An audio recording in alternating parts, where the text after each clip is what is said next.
Isa lang ang paniniwala natin sa Allah, hindi pwede magkaiba. So kailanman hindi po totoo na mahalaga ay magkaisa kahit anong akida, walang problema sa akida. Hindi po pwede mangyari yun. Kailanman, hindi po pwede mangyari na ang akida natin lahat isa lang. Kasi kung sasabihin mo yan kapatid, na ang akida ay isa lang, may naniniwala na ang Allah ay nandyan pero hindi makikita hanggang sa kabilang buhay, tapos paniwalaan mo rin yun, may nagsasabi na lahat ng gawain natin ay walang kagustuhan ng Allah, lahat ay gusto natin. May akida na lahat ng kagustuhan natin ay gusto ng Allah. May akida na ang Allah ay sa lahat ng lugar. May akida na ang Allah ay walang lugar. Tapos sasabihin mo tama lahat yon? Hindi pwede.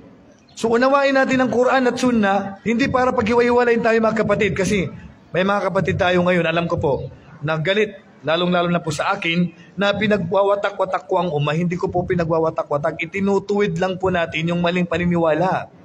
Ang problema, nagsasalita ang tao. Yan yung ruwaybidah. Yan na yung ruwaybidah.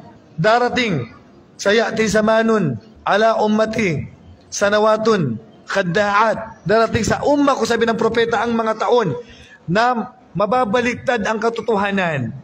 Kasi dahil maraming follower, yan na yung susundin. Kasi maraming follower, nasaan ang dalil?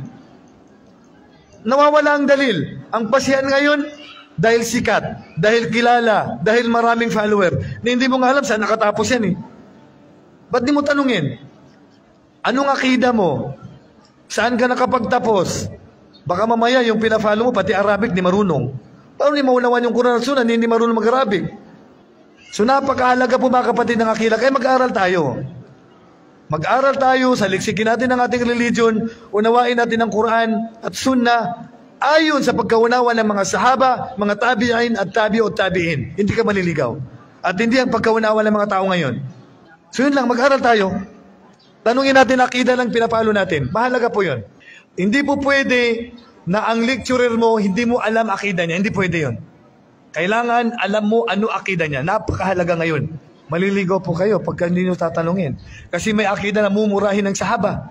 May akida na sasambahin si Ali. May akida na kahit saan ka sasamba, nandyan ang Allah. Pwede ba natin sabihin na tama yun? O pwede, hindi pwede bro? Pwede, hindi. Nasabihin natin ng lahat yung tama. Hindi pwede, di ba? Mayroon talaga doon tama, hindi pwedeng ang Allah nandoon sa taas, ang Allah walang lugar, ang Allah ay nandiyan sa lahat ng lugar. Pwede ba magsabihin lahat yung tama? Hindi pwede. Isa lang ang tama doon. At ang tama doon ang may dalil. Kaya napakahalaga ng akida kasi usaping puso, paniniwala. Wallahu a'lam.